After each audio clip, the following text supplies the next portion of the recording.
I'm Senior Economist Jose Torres for Interactive Brokers, and I'll be explaining one of the leading economic indicators of the Canadian economy, the Purchasing Managers Index for Manufacturing, also known as the Manufacturing-PMI.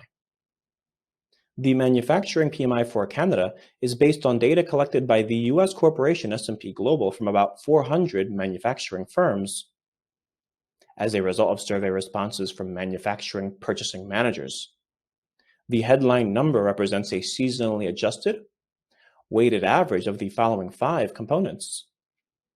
New orders comprise 30%, output 25%, employment 20%, suppliers' deliveries times 15%, and stocks of purchases 10%.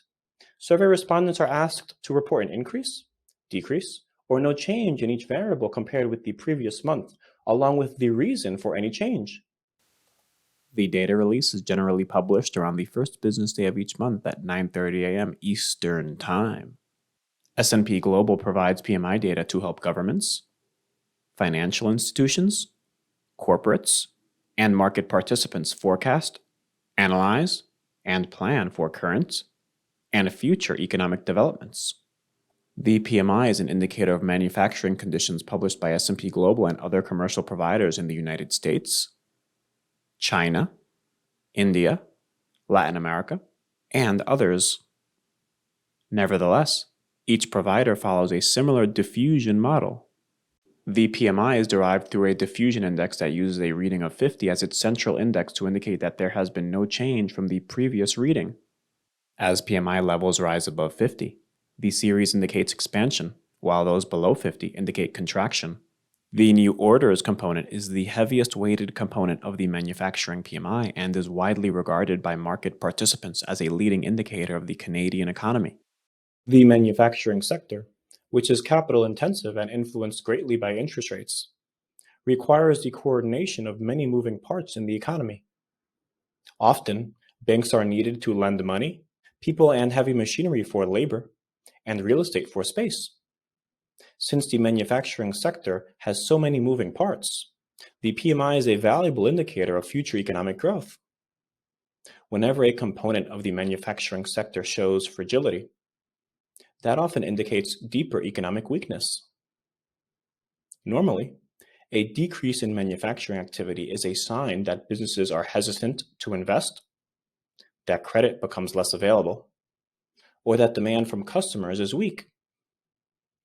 Elevated PMI readings suggest businesses are ordering goods because demand is strong, credit conditions are benign, and business investment levels are high. PMI expansion signals a positive economic outlook, which will likely lead to a series of positive events. A growing economy is generally characterized by growth in consumer spending, job opportunities, business expenditures, capital flows, and government revenue. If manufacturing weakens significantly in Canada, as it did during the 2008 financial crisis and the COVID-19 recession, it may signal weakness for the Canadian economy that could possibly have consequences for the global economy due to its globalized nature.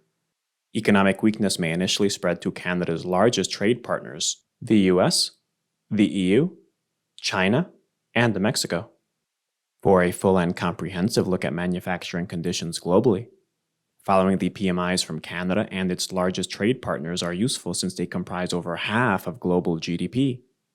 To forecast manufacturing PMI, we'd look at economic indicators such as retail trade as a measure of consumer demand, daily commodity price action to get a gauge of how manufacturing inputs are doing, and consumer confidence and business sentiment to monitor business and consumer confidence, expectations, and uncertainty. Our analysis will also include listening to the quarterly earnings calls of some of the largest manufacturing companies and monitoring their stock performance for signs of economic growth or decline. Furthermore, the Bank of Canada's meetings and commentary should also be closely monitored because higher interest rates and tighter credit conditions are a barrier to business investment and constrain certain capital-intensive industries, such as manufacturing and real estate. PMI readings below expectations may cause stocks to decline due to expectations of weaker economic trends, but this is not always the predominant factor driving market movements. Stock prices may rise if the PMI reading beats expectations due to economic optimism.